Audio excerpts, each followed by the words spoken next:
ассалому алайкум бинандаҳои гиромӣ, ин барномаи иттилоотии ахбор аст. мустақиман аз телевизиони Тоҷикистон дар студия бо шумо Савсан Ғайрузода. тавре иттилоъ додем, асосгузори сулҳу ваҳдати миллӣ, пешвои миллат, президенти ҷумҳурии Тоҷикистон муҳтарам Эмомалӣ Раҳмон бо мақсади анҷоми сафари расмӣ дар ҷумҳурии Беларус қарор доранд. дирӯз дар фурудгоҳи миллии Минск президенти мамлакат муҳтарам Эмомалӣ Раҳмонро намояндагони воломақоми ҷумҳурии Беларус гарму самимӣ истиқбол гирифтанд.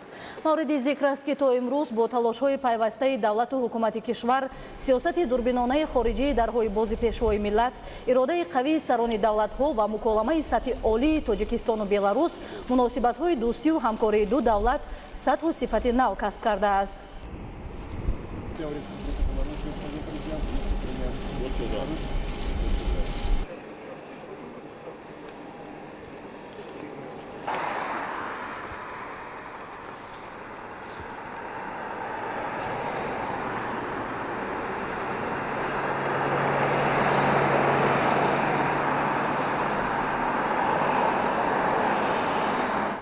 имрӯз сафари расмии асосгузори сулҳу ваҳдати миллӣ, пешвои миллат, президенти ҷумҳурии Тоҷикистон муҳтарам Эмомалӣ Раҳмон дар ҷумҳурии Беларус оғоз ёфт. маросими истиқболи расмӣ дар қасри истиқлолияти Беларус баргузор шуд. ба хотири пазироии самимии меҳмони олиқадр президенти ҷумҳурии Тоҷикистон муҳтарам Эмомалӣ Раҳмон қасри истиқлолият бо парчамҳои давлатии ду кишвар идона оро дода шуд. горди фахрии президентӣ, оркестри асбобҳои нафасӣ ва ҳайатҳои расмии ҳарду ҷониб саф оростанд. сарвари давлат муҳтарам Эмомалӣ Раҳмонро президенти ҷумҳурии Беларус муҳтарам Александр Лукашенко гарму самимӣ истиқбол гирифта ба болои шоҳсуфаи фахрӣ даъват кард.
маросими истиқболи расмии президенти ҷумҳурии Тоҷикистон бо садо додани сурудҳои миллии ду кишвар, гузашти сарвари давлати Тоҷикистон аз назди қатори сарбозон, арзи эҳтиром ба парчами давлатии мизбон сурат гирифта, бо шиносоӣ бо ҳайатҳои расмӣ ва гузашти горди фахрӣ аз назди сарони кишварҳо ба анҷом расид.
барраси масоили ҳамкории Тоҷикистону Беларус дар вохӯрии хосаи сарони давлатҳо муҳтарам Эмомалӣ Раҳмон ва муҳтарам Александр Лукашенко оғоз ёфта, дар музокироти сатҳи олӣ бо иштироки ҳайатҳои васеи расмии ду кишвар идома ёфт.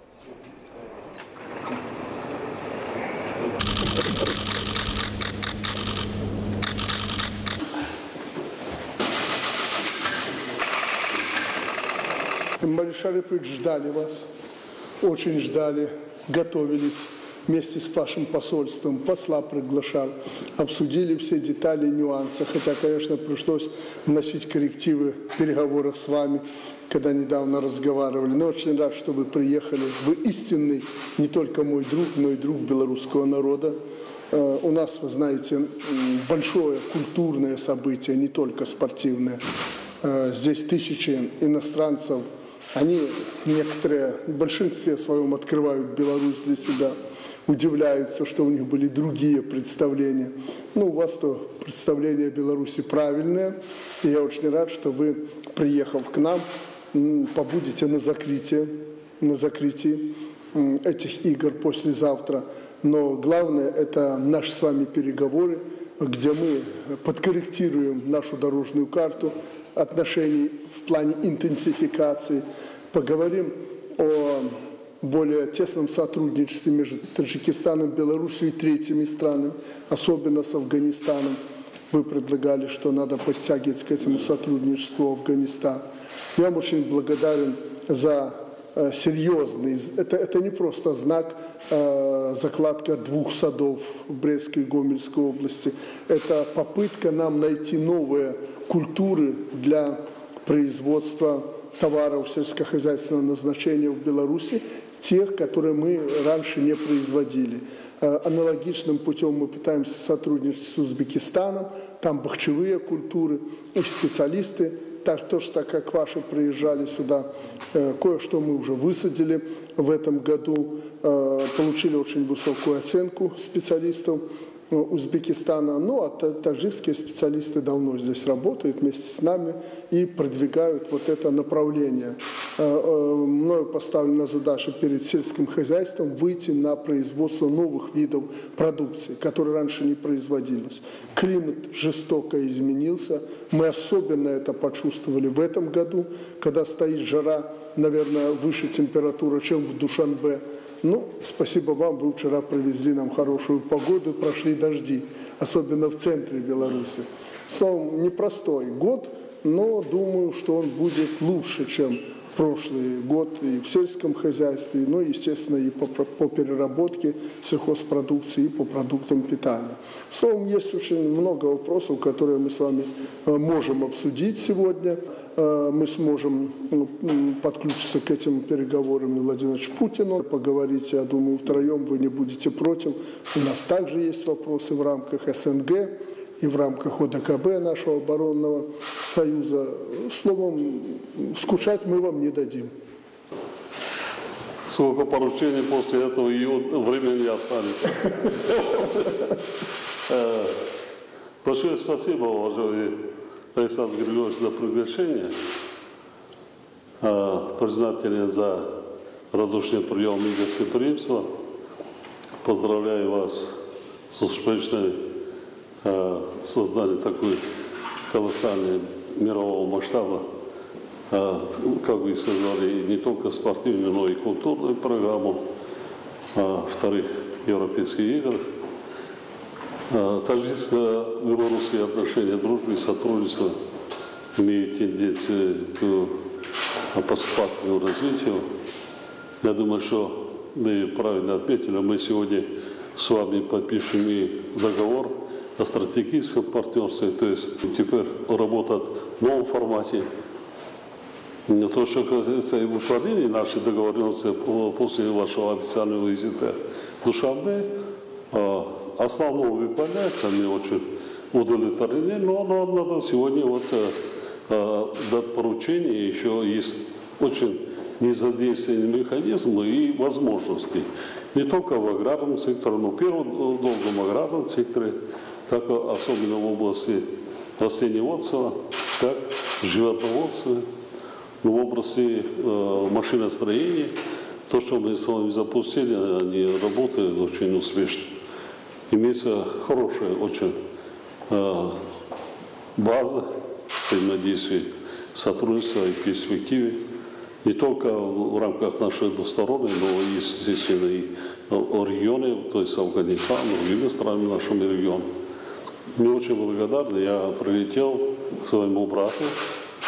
Так, наши народы исторически, они очень хорошо отзываются друг от друга, уважают, любят. Но мы, как стали все эти годы, не только другом, но и как родные братья. Так, теперь, как некоторые говорят, что остались постсоветского пространства две такие неценные, что пока живы, будем работать ради своих процветаний, своих государств, улучшения жизни своих народов. Надо работать, надо жить, трудиться. Большое спасибо за гостеприимство. президенти мамлакат муҳтарам Эмомалӣ Раҳмон ба президенти ҷумҳурии Беларус ва ҳукумати ин кишвар барои пазироии гарму самимӣ изҳори сипосу миннатдорӣ карданд. таъкид гардид ки мулоқоти имрӯзаро мо имкони баррасии ҳолат ва дурнамои ҳамкории кишварҳо дар ҳама ҷанбаҳо мешуморем. тоҷикистон ба робитаҳои дӯстӣ ва дастгирии ҳамдигарӣ бо ҷумҳурии Беларус ки аллакай характери шарикии стратегиро касб кардааст, баҳои баланд медиҳад, таъкид доштанд сарвари давлат муҳтарам Эмомалӣ Раҳмон. президенти ҷумҳурии Беларус муҳтарам Александр Лукашенко дар навбати худ президенти ҷумҳурии Тоҷикистонро ба кишвараш хайрамақдам гуфта аз имкони дидору мулоқоти созанда изҳори хушнудӣ намуд. ҷонибҳо зимни мулоқот ки дар фазои дӯстӣ ҷараён гирифт, омодагии худро барои таҳкими муколамаи сиёсии сатҳи олӣ, тавсеяи ҳамкории тиҷоратию иқтисодӣ ва муносибатҳои фарҳангию гуманитарӣ байни мамлакатҳо изҳор доштанд.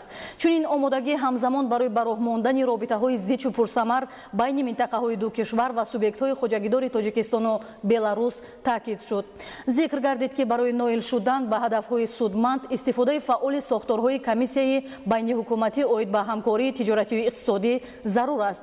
ҳар ду ҷониб аз сатҳи рушди робитаҳо дар соҳаи саноат, аз ҷумла таъсиси корхонаи агротехсервис дар шаҳри Ҳисор оид ба бастубанди техникаи кишоварзии беларусӣ ва хизматрасонии техникӣ, ташкили коргоҳ оид ба истеҳсоли маҳсулоти ширӣ дар шаҳри Душанбе изҳори қаноатмандӣ намуданд.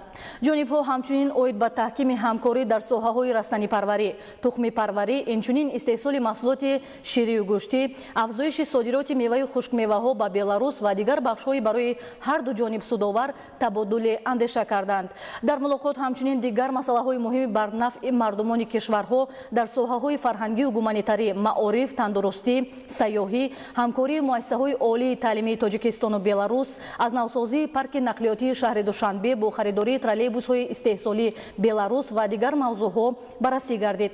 ҳамкории зичу пурсамари ду кишвар дар доираи ташкилоту созмонҳои бонуфузи минтақавию байналмилалӣ аз қабили Созмони Милали Муттаҳид, Созмони амнияту ҳамкорӣ дар Аврупо, Иттиҳоди давлатҳои мустақил ва Созмони аҳдномаи амнияти дастаҷамъӣ махсус таъкид карда шуд. зимни баррасии масъалаҳои таъмини амнияти сартосарӣ ҷонибҳо масъалаҳои таҳкими ҳамгироӣ дар самти мубориза бо таҳдиду хатарҳои ҷаҳони муосир аз қабили терроризму экстремизм, радикализм, ҷинояткории муташаккили трансмиллӣ, гардиши ғайриқонунии маводи нашаовар ва ҷиноятҳои кибернетикиро муҳокима карданд. пас аз анҷоми мулоқоту музокироти сатҳи олӣ дар ҳузур ва бо иштироки сарони давлатҳо санадҳои нави ҳамкорӣ ба имзо расид.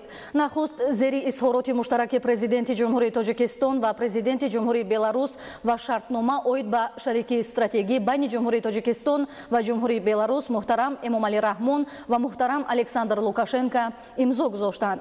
ҳамчунин аз ҷониби ҳайати расмии ду кишвар санадҳои зерин имзо гардид. созишнома байни прокуратураи генералии ҷумҳурии Тоҷикистон ва кумитаи тафтишотии ҷумҳурии Беларус, созишнома байни вазорати фарҳанги ҷумҳурии Тоҷикистон ва вазорати иттилоотии ҷумҳурии Беларус оид ба ҳамкорӣ дар соҳаи иттилоот, созишнома байни вазорати кишоварзии ҷумҳурии Тоҷикистон ва вазорати кишоварзӣ ва озуқавории ҷумҳурии Беларус оид ба ҳамкорӣ вобаста ба истифодабарии захираҳои генетикии растаниҳо ва ҳайвонот, барномаи ҳамкорӣ дар соҳаи тарбияи ҷисмонӣ ва варзиш байни кумитаи кор бо ҷавонон ва варзиши назди ҳукумати ҷумҳурии Тоҷикистон ва вазорати вазорати варзиш ва сайёҳии Беларус. Созишнома байни вазорати маориф ва илми ҷумҳурии Тоҷикистон ва вазорати маорифи ҷумҳурии Беларус оид ба ҳамкорӣ дар соҳаи таҳсилоти миёнаи касбӣ. барномаи иҷроияи Тоҷикистону Беларус оид ба ҳамкории илмӣ техникӣ ва инноватсионӣ барои солҳои 2019-2020.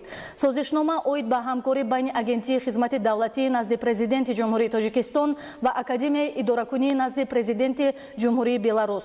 Созишнома дар бораи ҳамкорӣ байни палатаи савдо ва саноати ҷумҳурии Тоҷикистон ва палатаи савдо ва саноати ҷумҳурии Беларус. Созишнома байни бонки давлатии амонатгузорӣ Амонатбонки ҷумҳурии Тоҷикистон ва ҷамъияти саҳомии кушодаи Беларус Бонки ҷумҳурии Беларус дар бораи ҳамкории байнибонкӣ. Боиси хушнудист, ки бо талошҳои пайвастаи сарвари давлат муҳтарам Эмомалӣ Раҳмон ва Александр Лукашенко муносибатҳои Тоҷикистону Беларус ба сатҳи шарикии стратегӣ расид, ки ин албатта барои таъмиқи муносиботи ҳамкорӣ заминаи воқеӣ фароҳам месозад. Пас аз анҷоми маросими имзои санадҳои нави ҳамкорӣ сарони давлатҳо муҳтарам Эмомалӣ Раҳмон ва муҳтарам Александр Лукашенко барои доираи васеи хабарнигорон нишасти матбуотӣ ороста натиҷаҳои вохӯриро неку назаррас арзёбӣ карданд. бинандаҳои азиз, барномаи ахборро идома медиҳем. Дар ҷамоати деҳоти деҳи баланди ноҳияи Моминобод аз ҷониби соҳибкорони маҳаллӣ як иншооти нави соҳаи тандурустӣ ва ҳамому сартарошхона сохта мавриди истифода қарор дода шуд. Маркази тиббии деҳоти мазкур аз 8 ҳуҷраи корӣ иборат буда, дар он тамоми шароити зарурӣ фароҳам оварда шудааст. Дар доираи вусъати тадбирҳои ободонию созандагӣ дар ин деҳот бояд як кошонаи ҳусн ва бинои нави китобхона низ бунёд карда шавад. идомаи мавзӯъ дар гузориши ҳамкоронамон. با مقصد بهتر نمودن خدمترسانی طبی در دهه توتقولی جماعت دیوت دیبلند نویای مومنآباد در دایره وسعت تدبیرات آبادانی و سازندگی با اقدام مقامات اجرایی محلی، حکومت دولتی و صاحبکاران یک انشاءات نوی ساحه تندرستی ساخته مورد استفاده قرار داده شد. در رابطه با اجرای دستور سپارش‌های اساس‌الظهور صلح وحدت ملی پیشوای معظم ملت پرزیدنت جمهوری تاجیکستان محترم امامعلی رحمان ما از حساب پسندازهای اویلویمان بنای مذکور را ساخته به استفاده دادیم. ساکنان دهه ما از نبودن چنین مرکز تنقیسی میکشیدند. در نظر است که 6 جای علاوه‌ای کاری تشکیل می شود و با ساکنان دهه خدمت میرسانند. در دهات مذکور از طرف مؤسسه کمک اولیه طبی و سانیتری نوحیه مرکز سلامتی عبارت از 4 حجره فعالیت دارد که اون به 1600 نفر اهالی دهات خدمت میرساند. بنای نوع مرکز طبی باشد از 8 حجره برای قبول بیماران، داروگذرانی، امگذرانی و ختنه کودکان و بستری کنانی بعد تولد عبارت بوده، آن پورا با شرایط لازمه جازانیده شده است. سالهای دراز بود که مردم دهه اگرچه در خود دهه نیز بنگاه طبی بود و ناحیه هم در 6 کیلومتری دهه جایگیر است، ولی در موسم‌های برف و بارانی برای ناحیه بودن عذاب می‌کشیدند. مرکز طبی دهه با دستگیری صاحبکاران و حشر دستجمعانه ساختمانچان محلی بنیاد گردیده است. با تشبث این شخصان سخاوت پیشه در همکاری با شریکان روز سال قبل بنای نوی مکتب تحصیلات میانه رقم 11 دهه نیز ساخته به استفاده شد. برای سهمگذاری در چنین کارهای آبادانی و رشد وضع اجتماعی دهات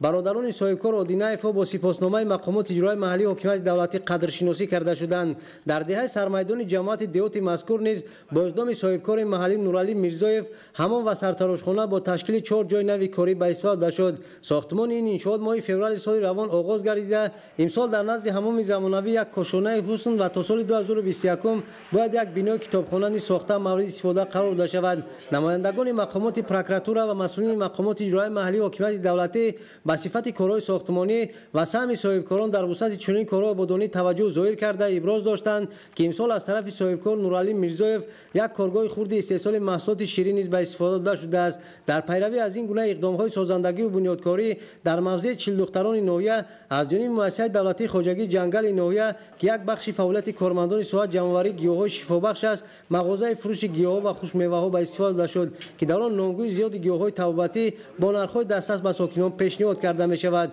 این آبادکاری‌ها که در دایره نقشه چرابینی ساحه‌های رشد دهات سیاحی و هنرهای مردمی و آمادگی‌ها برای سزاوار استقبال گرفتن جشن 30 سالگی استقلال دولتی جمهوری تاجیکستان صورت می‌گیرد، برای معرفی هنر اصیل، رشد ساحه سیاحی و تحکیم حس افتخار ملی و وطن دوستی در ادامه افتتاح انشاءات نوی ساحه تندرستی و خدمت معیشی در دهات 40 دختران چرابینی‌های فرهنگی و ورزشی تشکیل کرده شد که در آن ورزشگران شهر و ناحیه‌های جمهوری شرکت ورزیده برای دریافت مقام افتخاری و شاه جایزه یعنی افت سبکرا بین هم سبقت نمودند.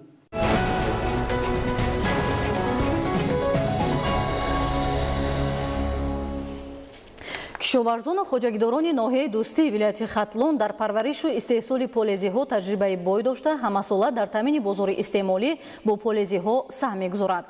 деҳқонони хоҷагии ҷавоҳироти ноҳия ки имсол дар майдони 14 гектар чанд номгӯи полезиҳоро кишт намуданд, имрӯзҳо ба ҷамъоварии ҳосил машғул ҳастанд ва соҳибкорон дастранҷи кишоварзонро ба дигар минтақаҳои кишвар ва берун аз он содирот менамоянд.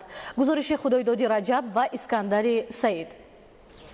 ҷамъоварии ҳосили дилхоҳи маҳсулоти полезӣ бахсус тарбузу харбуза дар хоҷагии деҳқонии ҷавоҳироти ноҳияи дӯстӣ аз меҳнати софдилонаи деҳқонони хоҷагӣ бозгӯӣ менамояд. ман ҳамин тарбуз ҳози ба миқдори 25-20 кило зиёд ҳай, мумкин 27 кило ам бироя ки мо ин ҳамин тарбузоро ба шаҳри хуҷанд бурдезиян, қирғизистон, қазоқистон, шаҳри Душанбе. хоҷагидорон ҳамасола бо истифода аз обу замини мусоид, таҷрибаи баланди корӣ дар арсаи кишоварзӣ, интихоби тухмиҳои минтақабо ва дуруст ба роҳ мондани корҳои агротехникӣ дар ин аём барои фаровонии бозори истеъмолии сокинони кишвар бо маҳсулоти тару тоза саҳм мегузоранд. бо мусоид омадани боду ҳавои имсола сабзишу серҳосил гардидани полезиҳо шароит фароҳам омад ки деҳқонон аз дастранҷи хеш ҳосили дилхоҳ ба даст оранд. ҳамин аст ки аҳли хоҷагии деҳқонии ҷавоҳирот имрӯзҳо саргарми ҷамъоварии тарбуз буда ҳамзамон маҳсулоти хешро пешкаши соҳибкорон намуда истоданд.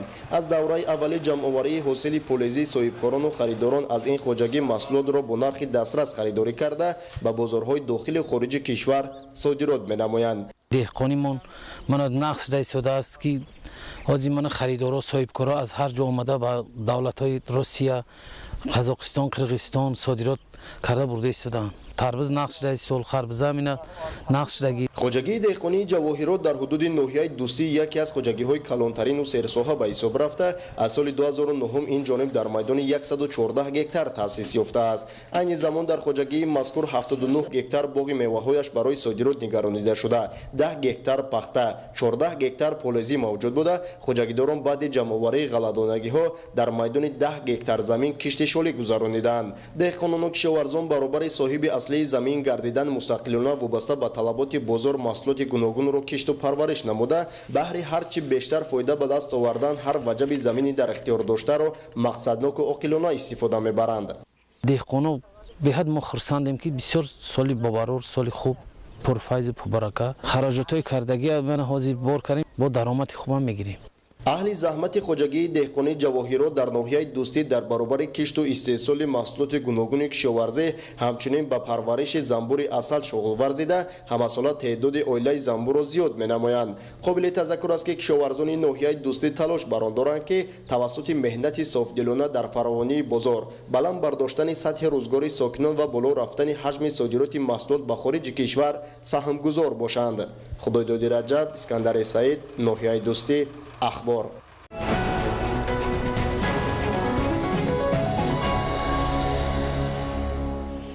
аз 17 то 22 июни соли равон дар шаҳри Освегои штати Нью-Йорки, Штатҳои Муттаҳидаи Америка, Олимпиадаи байналмилалии илмии Genius 2019 баргузор гардид.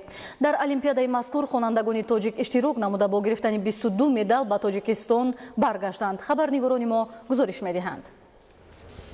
аз аввали соли 2019 хонандагони кишвар дар 14 олимпиадаи байналмилалӣ ки дар давлатҳои Қазоқистон, Беларус, Таиланд, Россия, Малайзия, Румыния, Италия, Ҳиндустон, Латвия ва Штатҳои Муттаҳидаи Америка баргузор гардиданд, фаъолона иштирок намуда сазовори 198 медал, аз ҷумла 49 медали тилло, 55 медали нуқра ва 94 медали биринҷӣ гардиданд. муваффақияти навбатии хонандагони тоҷик дар заминаи фароҳам кардани шароити мукаммали илмомӯзӣ дар муассисаҳои таълимии мамлакат ба даст омад. ин навбат хонандагони тоҷик дар олимпиадаи байналмилалии Genius 2019 ки дар шаҳри Освегои Нью-Йорки, Штатҳои Муттаҳидаи Америка баргузор гардид, иштирок намуда бо 22 медал, аз ҷумла 3 медали тилло, 13 медали нуқра ва 6 медали биринҷӣ ба ватан баргаштанд. санаи 19 июни соли ҷорӣ дар Иёлоти Муттаҳидаи Амрико олимпиадаи байналмилалии Genius баргузор гардид.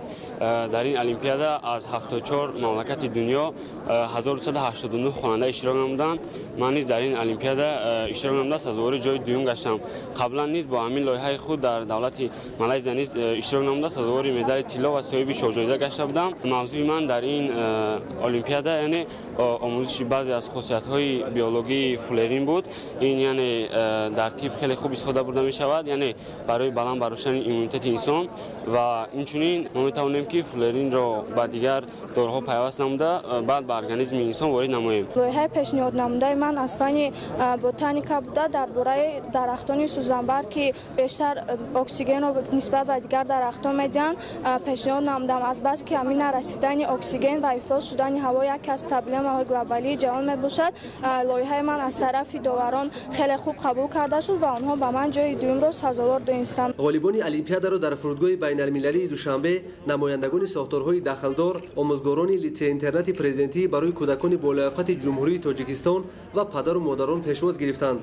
мо дар олимпиадаи байналмилалии Genius иштирок карда аз байни 79 давлат сазовори ҷои дуюм шудем. дар олимпиада аз 74 давлати дунё бо шумораи 1350 нафар хонанда бо 1464 лоиҳа иштирок доштанд. боиси хурсандист ки хонандагони муассисаи давлатии таълимии литсеи интернати президентӣ барои кӯдакони болояқати ҷумҳурии Тоҷикистон Маҳноза Кабирова дар олимпиадаи мазкур фаъолона иштирок намуда бо лоиҳаи пешниҳоднамудааш сазовори шоҳҷоизаи олимпиада гарида парчами Тоҷикистони азизамонро дар арсаи байналмилалӣ баланд бардошт. дар Америка яъне аз олимпиадаи лоиҳавӣ иштирок намудам, сазовори ҷои аввал ва гран-при гаштам, яъне шоҳҷоиза гаштам.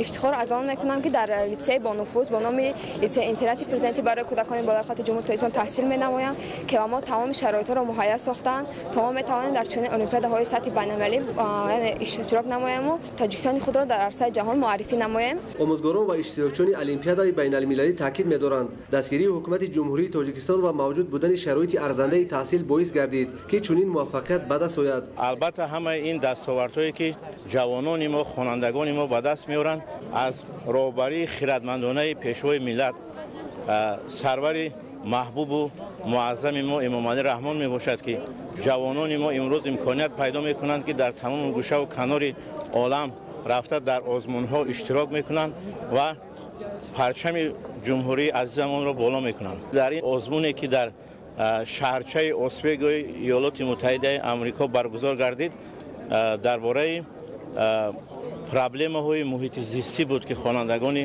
мактаби мо бо лоиҳаҳо дар ин ҷо иштирок карданд ва ҷойҳои сазоворро насибашон гардид. албатта дар байни 79 кишвари олам ки зиёда аз 1270 лоиҳаҳо пешниҳод шуда буд, ин дастоварди хеле бузург аст ки дар он ҷо мо номи кишвари Тоҷикистонро шунидем ки хонандагони мо ба саҳна баромада ба ин ҷоизаҳоро роҳбарони ин озмуни байналмилалӣ ба инҳо супурданд ва мо аз ин ифтихор мекунем. солтосол шумораи зиёди хонандагони тоҷик аз ҷумла муассисаҳои таълимии шаҳри Душанбе дар олимпиадаҳои фании байналмилалӣ ва лоиҳавӣ иштирок карда бо ба даст овардани ҷойҳои ифтихорӣ парчами давлатии ҷумҳурии Тоҷикистонро дар арсаи ҷаҳонӣ боло мебардоранд.